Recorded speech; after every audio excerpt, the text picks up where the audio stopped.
Hey, everybody. No intro right now. We're trying something a little bit different tonight.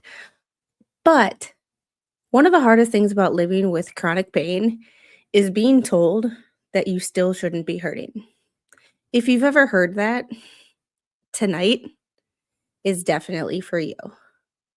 I'm Heather. If this is your first time here, I'm Evidence Through Motion, where we break down movement, the nervous system, and how to live safer and stronger.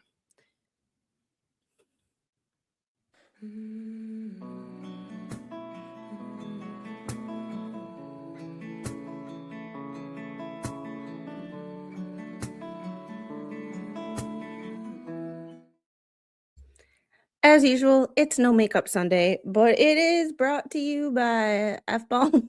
If you know me, you know me. I use this everywhere. It's beef tallow. I'm in love. However, let's say hi to everybody first. Hey, living life, how are you? Jeffrey, debating I want to make something for dinner, order out, or nothing. I'm not really hungry, but didn't eat much Friday, yesterday, and nothing yet today. So I should eat. Yes, but since you haven't eaten, it is very important that you break your fast with a protein, not a carb.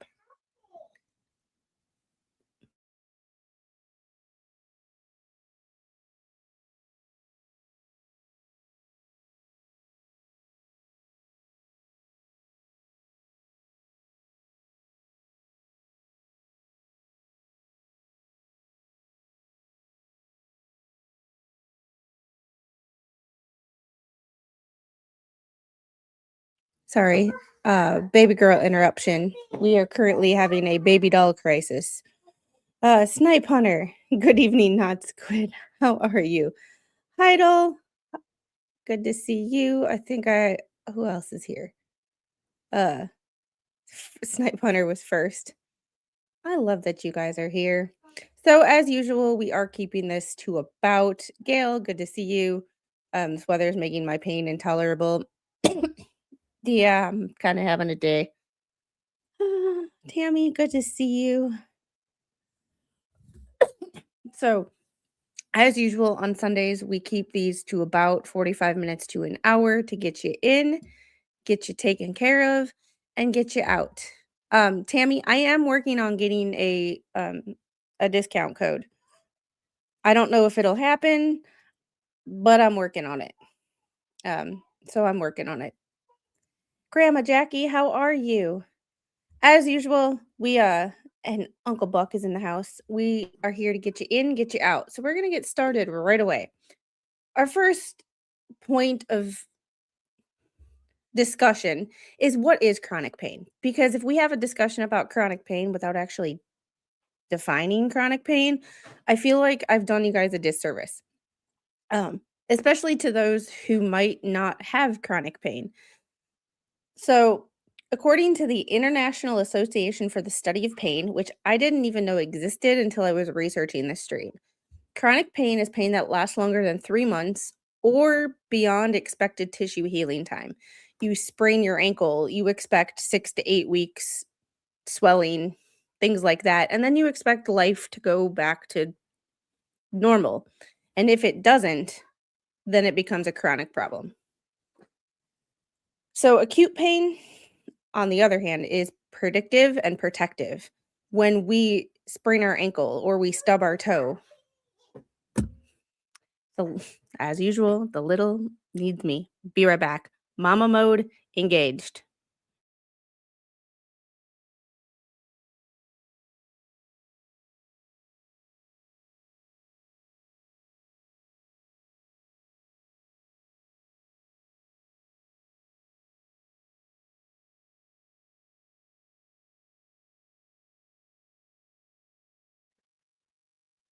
And sorry, y'all. The Mr. Squid went to sleep extra early tonight because he is trying to get over a sickness.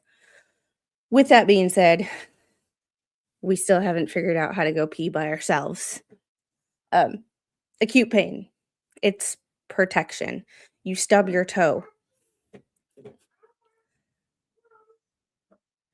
You stub your toe, you have the swelling, you have the redness, you have the inflammation. It's your body protecting itself. Um, Inflammation increases, the area hurts, your movement is limited, but it's to protect your body. Chronic pain, on the other hand, is all about sensitivity. And be back. I'm in and out tonight.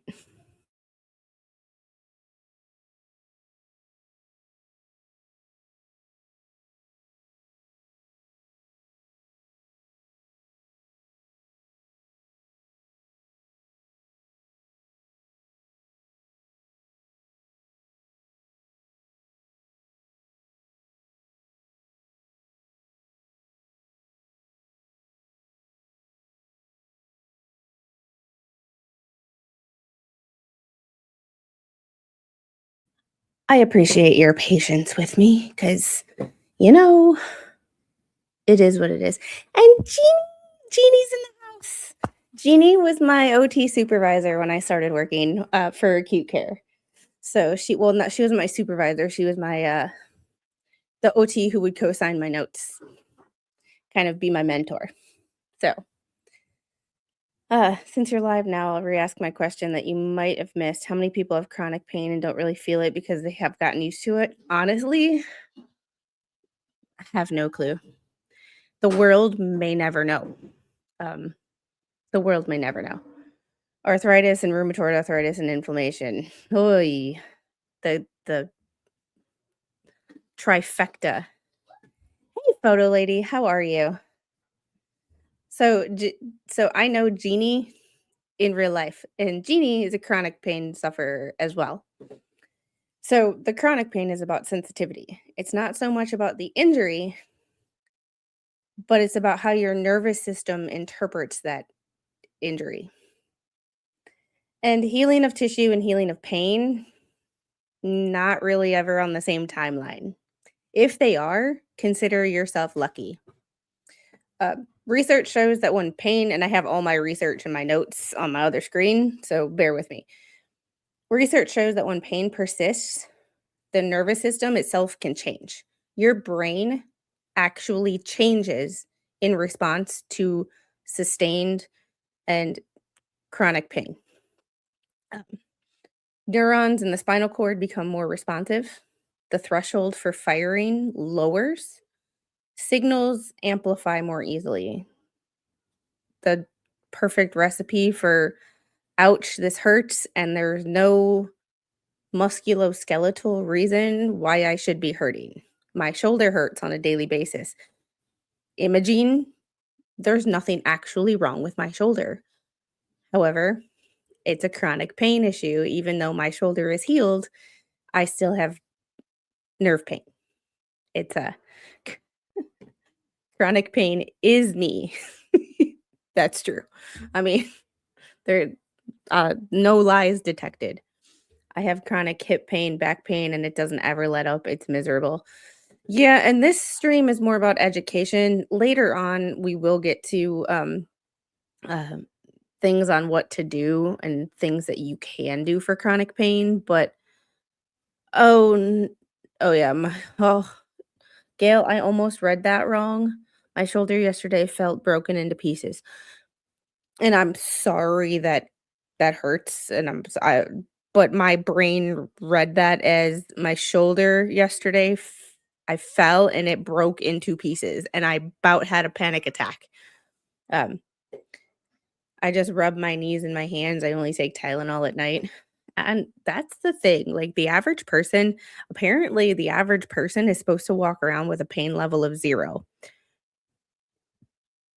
Oh, yes. And thank you, Tammy. So, before we get too deep into all of this is my disclaimer to make the YouTube overlords happy and help my channel grow. This content is for educational and informational purposes only. I'm an OTA, but I'm not your OTA. Information here is home safety and general wellness. Education only is not a substitute for personalized medical or OT advice. Always consult your own licensed healthcare providers before starting new exercises or safety routines. There's my disclaimer. I always have to do my disclaimer, and I sometimes forget. So I'm glad I have amazing mods that help me out with all of that. Uh, yeah, I had a flutter of like, "Oh my god." The and then I reread it and I was like, "Okay. It's still bad, but it's not as bad as what my brain saw." Uh, so neurons, pain is an output of the brain based on a perceived threat. However, that does not mean your pain is imagined. It means the system that is producing the pain has adapted. So I take personal offense to when I hear people tell me my doctor or my so and so told me it's all in my head.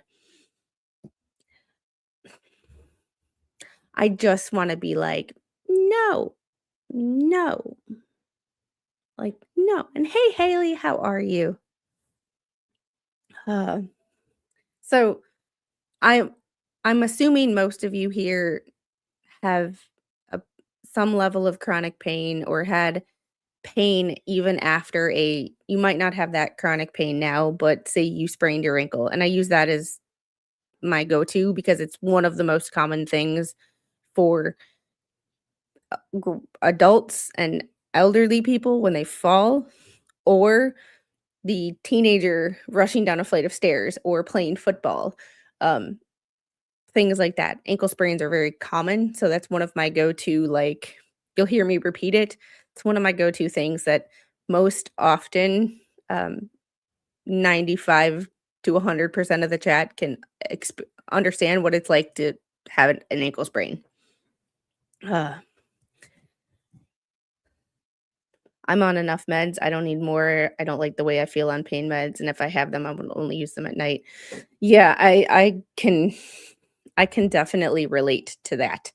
I am currently starting I'm starting a peptide today, or I took my first dose on Friday. It's a self-injection. So when I'm done here, I have to give myself a shot in the stomach. Doctor approved, like, got it from a doctor type of peptide, but, like, it is to help with manage pain. The VA doesn't do peptides, so I had to go to, like, I had to pay it out of pocket and do you know, a wellness clinic kind of situation, but it's to basically help with chronic pain and chronic stress management. So I'm hoping that doing that every day, and something that is naturally occurring in my body anyway, I'm just providing more, will help because I am so over taking a pill every day. So I'm already on medications. I understand people not wanting to be on more. All right. So we're getting to the topic of central sensitization. And I know that's a big word and kind of hard to say, but when the nervous system becomes more sensitive over time, that's what we call central sensitization. And I can never say that word.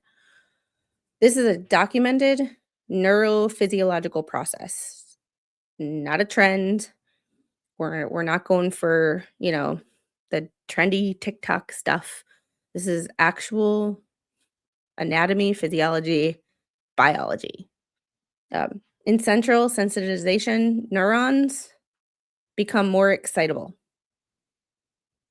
basically amplifying signals between your nerves. There's millions of neurons in your body.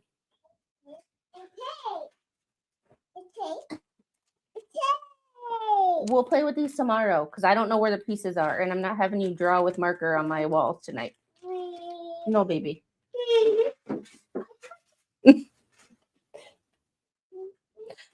I'm not having her draw with dry erase marker on my walls. You know. So when it basically has things hurt that shouldn't hurt, and it is hard from working in healthcare, not a doctor, OTA. I'm an occupational therapy assistant, but working with chronic pain patients,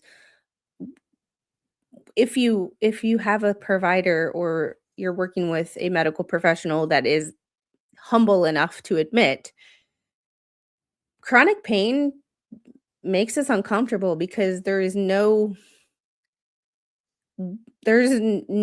injury that is seen on imaging. There's no, "Oh, I had a stroke and I'm treating this issues that are a result of the stroke." There is no visual things that would tell a provider how to treat you. It can be kind of nerve-wracking in a way from a provider standpoint to this person doesn't have any musculoskeletal issues. What do I do? So, uh, sometimes pain can spread also beyond the original site.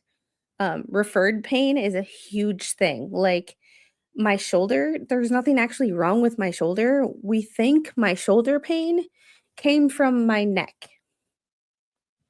I mean, they're close, but like there's no reason that the front of my shoulder should hurt every day because of uh, an injury I had to my neck. And my injury is, you know. So this is something I've personally had experience with. My Chiari was surgically corrected, and I have pain that should not be there because the structural problem, the doctors corrected it. However, the nervous system does not recover and change as quickly as a bone recovering from a break. Yeah, chronic is also hard to prove unless there's inflammation, there's nothing to show, it's not a recent wound. Yes, and that's there's another with people being drug seeking and providers being scared to lose their license because of drug seeking behaviors, they are very hesitant to give people with chronic pain any sort of medications. There are pain management doctors, which can be helpful, but in my experience of listening to people, and I know one person in the chat right now that can tell you exactly her her issue with getting pain medication, and her doctor is basically saying it's psychological. I won't know if it's helping for, I mean, it'll help with sleep, and that can help with my pain. Here you go. You're welcome. I love you.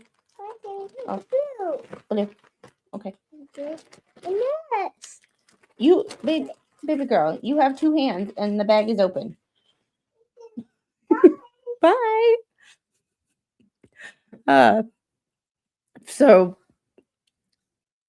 getting back to the topic at hand, central sensitization doesn't mean being broken. It means your body is overprotective of itself. The volume has been turned all the way to 10, and it doesn't need to be. Yeah, that doctor needs to walk in her shoes for 48 hours. Unfortunately, it's one of those things like it's hard to know until you know. Um for those of you who watch my other channel, Mo in the Deep End was on my channel yesterday. And at the end of the stream, we were talking about chronic pain.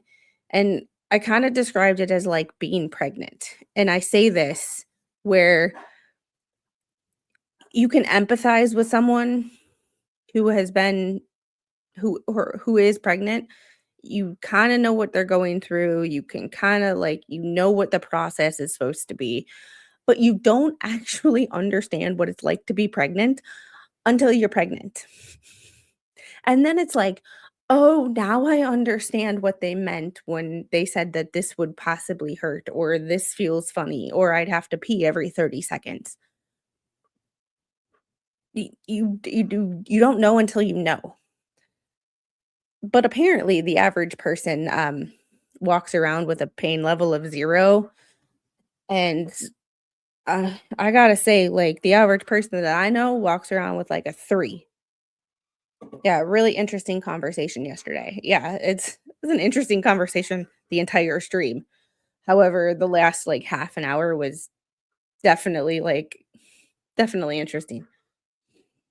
Alright, and how often in the chat y'all get flares of your chronic issues? I know Gail mentioned the weather. Is Have y'all been able to track when you have flares of your symptoms? Grandma Jackie, every pregnancy is different too. Mine was a lot of inflammation and swelling. That's true too. But my sister-in-law, who my niece is 3 weeks old now, 3 weeks old, was like, "Oh, now I understand." She didn't like she said she understood, but she when she got pregnant, she was like, "Oh, I get it now. I get it now." Huh.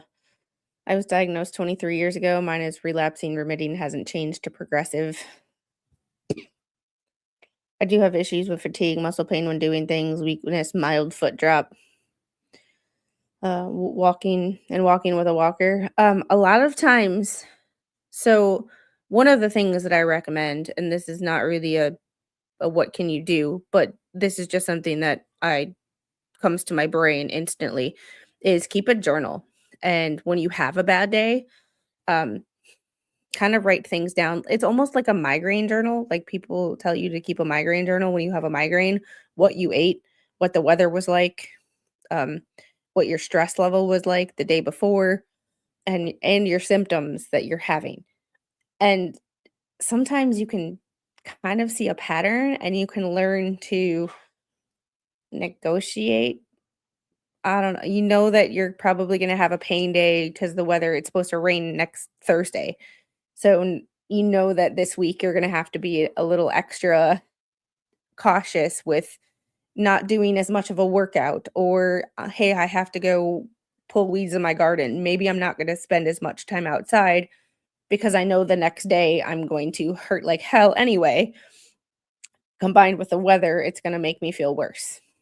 So, yeah, you need to chart your pain so bad.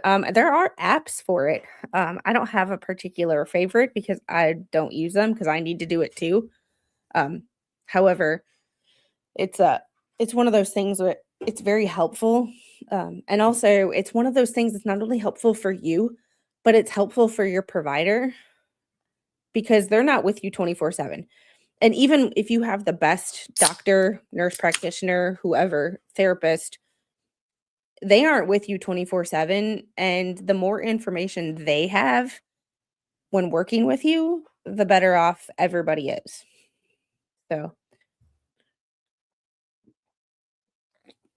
ugh. I sent someone an app yesterday for, medication because they mentioned in casual conversation that they keep forgetting to take their medication, and I'm like, "Here's an app for that." Hey, sleepwatcher, lurking and working.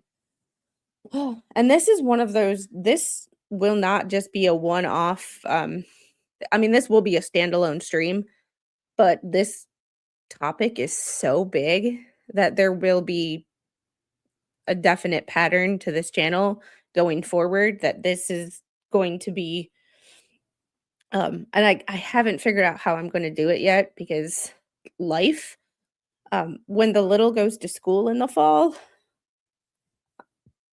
I'm kind of having separation anxiety just talking about registering her for school, but I'll have a few hours during the day where it'll be quiet in the house and I can record and research just a little bit more than I can now. So, but when you have a flare up and there's nothing wrong, technically speaking, there's no musculoskeletal issue, there's no disc bulging and all of that. Um, and hey, Shell LP, it's where the imaging can be confusing. So, structural scans like MRIs, x rays, things like that, they only show you anatomy. they don't show you sensitivity. And we had talked about the fact that sensitivity is the main issue with chronic pain. It's an oversensitivity. Um, so large MRI reviews and all the research that I'm using for this, I will, or I think is already linked in the description. I think I copied it into the description.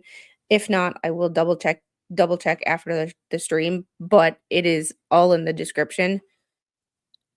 So if you want to read in depth on anything we are talking about, the studies and stuff that we've kind of discussing, because I like to tell you guys the research, but I also don't like to go, well, in a study cited in the journal of this and this, because at the end of the day, not a lot of people care. They just want the results and the information. So, um, large MRI reviews show disc bulges, degeneration, even herniations are common in people who have no pain at all, subjectively. Um, Degenerative changes, especially in the spine, are natural with age. But a lot of people can have spinal degeneration or disc degeneration and feel no back pain at all.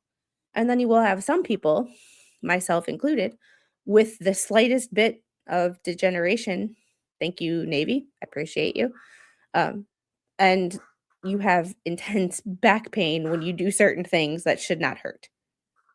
Um, but remember, that imaging only shows the structure.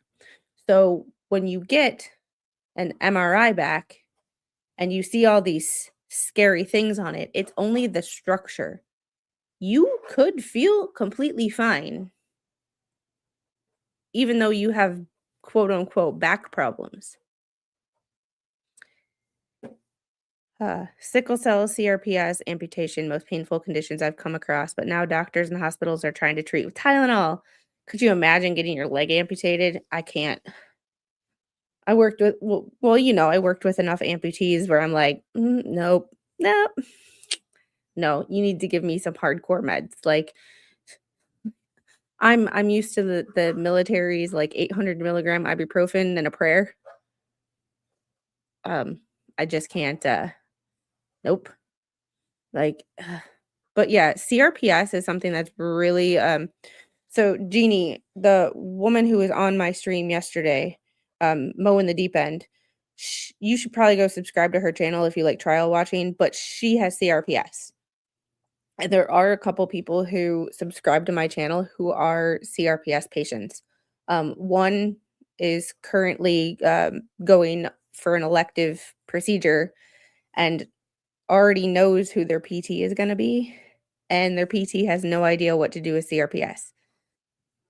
So I still need to send her information, not that I have a lot, but about function over, like, you know what I mean, you want function first. But, yes, CRPS is something that I had never really worked with until I heard Maya Kowalski, and then now I know, I would say 5 people who have CRPS. It's kind of crazy how that trial brought everybody with CRPS together and let them know that they aren't alone, and everybody that has it has just as much pain as they do. Yeah.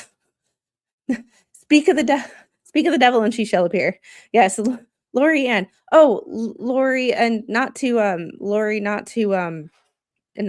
dox you by any means, but you and Jeannie are in the same county. Let's put it that way. Same geographical area. CRPS meet EDS. Just gonna say. Like, so I have my like bullet points and I want to make sure that I get to all of this. So I'm like, bullet point, to make sure I don't miss anything. I did my research and I pulled out bullet points and I'm trying to make sure that I hit all of my bullet points because sometimes I walk away from a stream and I'm like, oh, I forgot to mention this. Oh, I forgot to mention this. And I'm like, I want to make sure with certain topics, especially this one, that whatever I planned to talk about, I hit all like I they can start ETM support group local 306. I'm, oh, and hey Taz, how are you? How are you feeling? Oh, I love this community and I love that we're all kind of commiserating together. Um uh yes, when rating your pain, it's also helped to give descriptions and how it affects your self-cares. Yes, it's the function. Oh, and I just got to show y'all. I got flowers yesterday.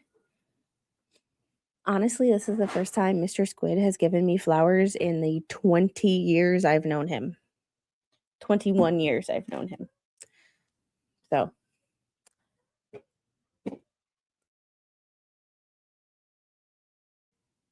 all right.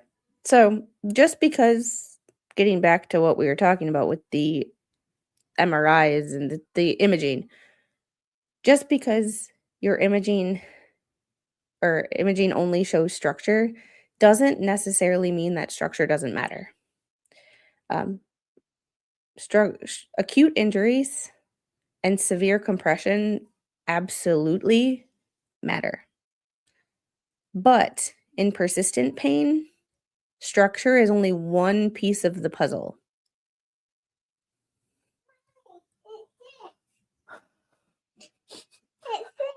Hold on one second. Have to before YouTube eats me, somebody decided to take off their shirt and want to put a dress on. So before I get in trouble for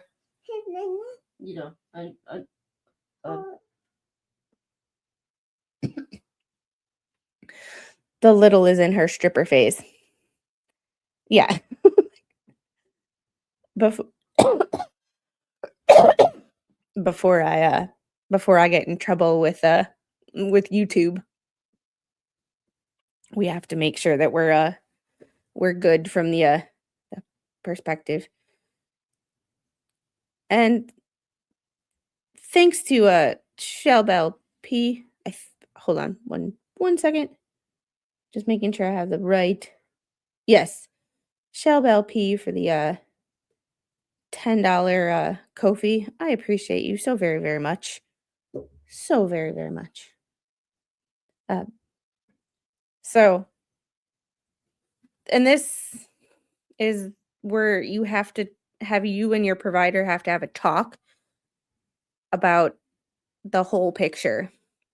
And that, yes, they might do imaging and say, well, it looks fine. Well, tell them it's only a piece of the puzzle. And you're only seeing my anatomy. You are not seeing my central nervous system. So that is one of the keys that I think talking to a provider, you're not trying to belittle the provider because we all know how doctors and their egos can sometimes get a little woohoo. But just say, I understand that my MRI looks fine or my X-ray looks fine, but that's only a piece to this puzzle, and that only looks at the structure of my body, not my central nervous system. And my central nervous system is telling me that we still have a problem. It's, uh, oh, duh. Okay. This is how old I am. We used to call CRPS reflex sympathetic dystrophy. I've seen that in patients' charts before. I've worked with patients with that. I just didn't realize that those were the same thing. Angel. So, there you go. Love you. I've had nerve conduction tests. I have not experienced any of those. And I really haven't talked to anybody who has. So that's fascinating. But, and I'm sure, please let me know if y'all have received imaging and you've seen the report and you've been like, I'm so screwed up. So my original diagnosis was RSD. I never made the connection that those were the same things. Your hands? Hold on. I know what you want. Angel Bug.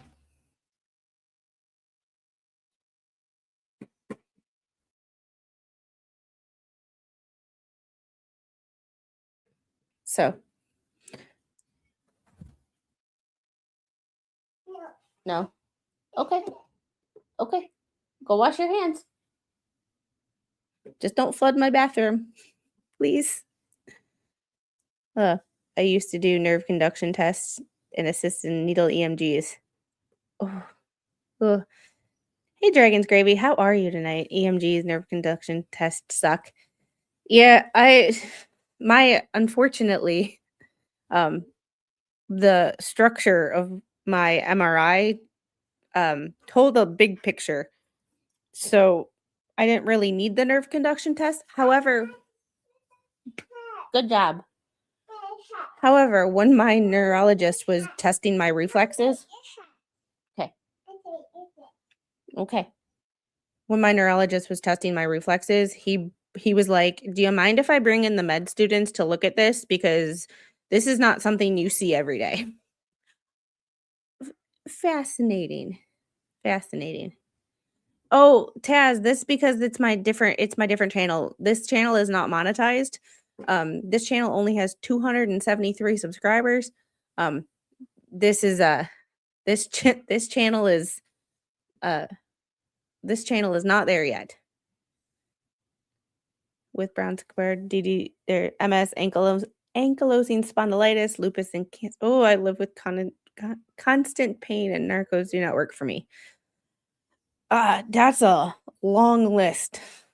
And it's the last part, it's the cancer that kind of complicates everything else. Because from a therapy perspective and a pain management perspective, it complicates everything else. So, and hey, Diartimos, how are you? Good to see you. All right. So if it's not about the damage, why does chronic pain feel so exhausting? This is the part where I think is probably the most important part of this stream. Because, yeah, education on chronic pain is great for those who might not have chronic pain or for those who have chronic pain to understand a little bit better. But here is the thing. Why is chronic pain so exhausting? Because we know it's not like I need more caffeine exhausting. It's like my bones are tired. No level of sleep is going to give me energy. And here is the reason why. Our nervous system being on alert burns energy. Chronic pain is associated with increased sympathetic nervous system activity. That means the body stays in that low-grade flight or fight all the time. That uses energy. We know that fight or flight system, like there's rest and digest, that's calm, collected, relaxed, and then there's fight or flight, the do or die kind of part. I call it the do or die nervous system. Well, if that is always turned on and you're always in this heightened state of awareness, then you're always going to be tired. I'm getting mama teeth. The little wants to brush her teeth. I will be right back.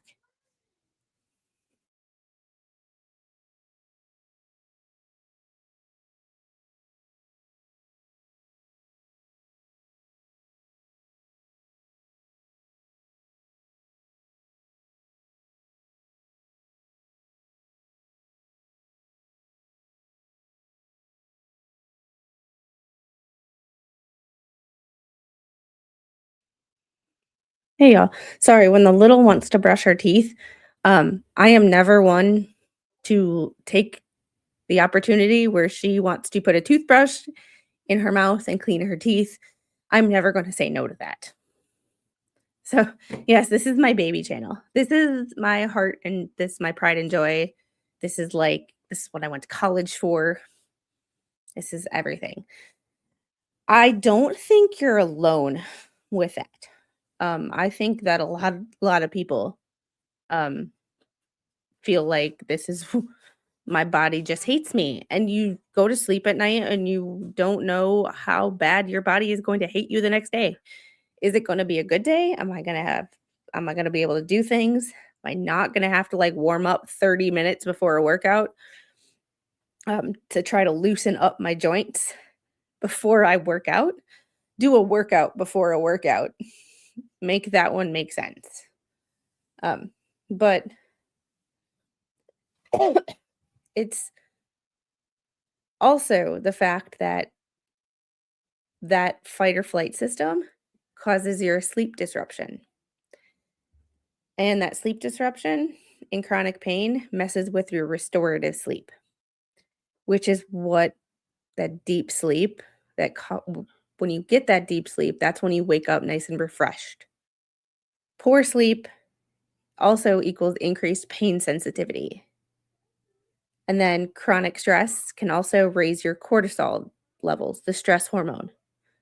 So now your hormones are out of balance. In addition to which can affect your sleep. So sleep hygiene is a very important thing.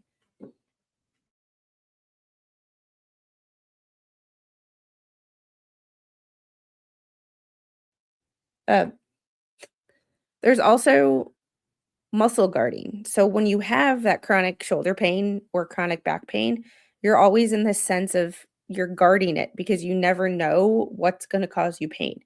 Is reaching for my water all of a sudden going to hurt? So you are stiff and you keep a level of tension in that muscle. Here's the thing. Think about tensing all your muscles and keeping them tensed 24/7. That's going to zap your energy as well. It's it's one thing on top of another, on top of another, on top of another that kills your energy. It's not one thing at a time. Um, I'm right. What am I right about? What am I right about? Because I would like to think I'm right, but just because I'm right doesn't mean I'm all encompassing right. Two things can be true at once. So I could send you all my test results: spinal stenosis, meningioma, diabetes, overweight, arthritic knee, bone on bone, rheumatoid arthritis in hands, and stroke that limits use of left side and leg. That is a lot. However, at the end, I'm gonna put up a poll or a questionnaire kind of situation on this channel because I want to hear people's input. Um, However, getting back to the muscle guarding, you're constantly monitoring yourself for discomfort, which is not only the guarding your muscle, but your brain and that cognitive vigilance. You're always hyper aware of some sort of pain level. And when that happens, it's not weakness, it's physiology. Your fatigue is not weakness, it is physiology. And don't let anybody ever try to tell you that it's not. Um, so, wrapping up everything we kind of talked about, chronic pain is not just, oh, this injury isn't healing. No, your injury could be completely healed and your pain still might be there. Your nervous system is just hypersensitive. There's an energy cost, and none of that means you're broken. Not a thing. If the nervous system can adapt towards sensitivity, it can also adapt towards regulation. Next week, we'll kind of talk a little bit more about central sensitization. Maybe I'll be able to say that word 5 times fast without messing it up. Probably not. And we'll also talk about what we can do to calm the nervous system. because if we can calm that nervous system, we might be able to not eliminate the pain, but maybe get rid of some of the other effects like the fatigue, the guarding, the fight or flight mode. Maybe. I'm not saying that it's a cure all for everybody, but if we can reduce some of that and maybe sleep a little bit better, sleeping a little bit better might decrease your pain level. Not necessarily like taking a pill and having the pain go away that way, but it's more of a long-term solution, and addressing the one of the factors that goes into why we have this heightened pain level. However, if this stream helped you and you liked it, please, please share it out. Hit the like button, share the stream, subscribe if you haven't. This is going to be a topic that will be months in the making. I'm not sure every stream is going or every video is going to be like this. I'd be about this topic, but this will be at least a once a month kind of topic that we talk about because it is so prevalent, not only in society as a whole, but in my community, not just on Evidence Through Motion, but over on my other channel, Squid Pro Quo. So if y'all see 45 minutes because we provide a lot of information here. So I like to keep it short, straight to the point, get you in, get you out, get you what you need, make the rewatches easy. And I know that 8 o'clock on Sunday nights is a stream that a lot of people that watch my channel watch. So I like to get you out around the time that a certain person starts their streams. So I will see you guys tomorrow on my other channel, but I have a couple of things that I'm working on for this channel. Okay, go. There's a topic that I'm working on. I am training for a competition, but I have a poll up about whether you guys would be interested in seeing that process since I do have a chronic health issue. I do have chronic pain. I am obese. I am 40. Training and how I, with chronic pain, manage all of my stuff and how I've developed a system where I put my pain and I train, but I manage my pain and have a pain forward and a movement forward kind of way of training versus go hard every day in the gym knowing that I'm not going to be able to walk the next day. So, if y'all want to see that, I do have a poll up. I'm also going to be working on bringing movement minutes back. Every Tuesday, I would post a short about an exercise that you could do at home that was not only tailored to people who are wheelchair bound, are afraid to get up and move, to the athlete who wants to improve their performance and look for things. So, speaking about med students, my son, who's in the last year of residency for med school, is in the hospital with a MRSA infection. Oh my goodness. No. No. I feel like my needle in a haystack is Squid. Something brought me to her. It's okay. Seems like MRSA is everywhere. Yeah, I'm a caregiver for who's in chronic nerve pain, stuck in fight or flight, and has dementia-like symptoms. Of amygdala is not designed to be turned on all the time. Might be getting ahead. Nope, we'll get there. Not tonight though, but I have to go take care of my little. She is done on the situation and I will see you guys on the next one. Unfortunately, this channel, because it does not have the ability to be monetized, I can't redirect. But you guys know exactly where you're going. So have fun tonight, and I will see you tomorrow over on my other channel for Petty Mondays. Bye, guys.